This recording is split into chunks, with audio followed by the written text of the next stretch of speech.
entre dans un monde chaotique, de multicrises, d'inconnus. Et dans ces contextes, les investisseurs sont beaucoup plus sensibles aux actifs qui sont résilients et adaptables qu'à du pur alpha, de la pure performance. Chez Ring, on a la conviction que les prochaines années pourront être exceptionnelles pour les fonds disciplinés qui investissent dans la transition sociale et environnementale. Cette transition, elle n'est pas prête de s'arrêter, quels que soient les aléas politiques. On a énormément de financement et les solutions à ces problèmes rencontrent une demande accrue. Ce qui fait qu'il y a beaucoup moins de liquidités, beaucoup moins de levées de fonds. L'intensité concurrentielle est bien moins forte sur les deals. Les valorisations sont beaucoup plus raisonnables et même les sociétés elles-mêmes de la transition face à beaucoup moins de concurrents financés qu'il y a quelques années.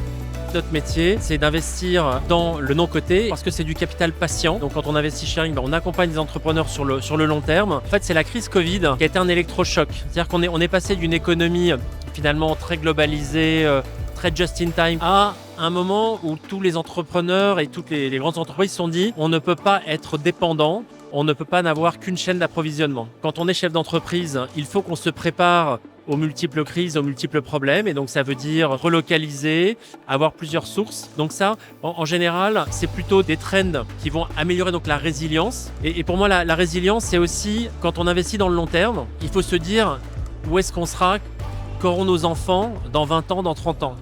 On a besoin de l'investissement privé pour investir sur du direct, pour apporter cet argent supplémentaire. L'investisseur privé a aussi un rôle à jouer parce qu'il est très souvent à être là sur le temps long. On sent que parler d'impact, ça devient presque un gros mot, alors que nous, on a des investisseurs qui sont complètement drivés par l'impact. Et la deuxième chose, c'est une grosse attente de performance. Je pense que c'est important pour un fonds de pouvoir être capable de prouver ça pour leur donner envie d'investir dans ces thématiques qui sont hyper essentielles aujourd'hui. Et de prouver que performance financière, impact, c'est compatible.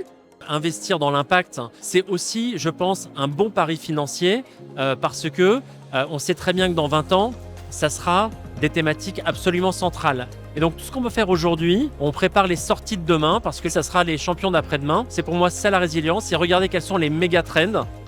L'accès à l'éducation, la transition énergétique, la transformation agro-agri, l'accès à la santé sont de facto des secteurs qui sont résilients et qui ils portent en eux une valeur manifeste, très profonde.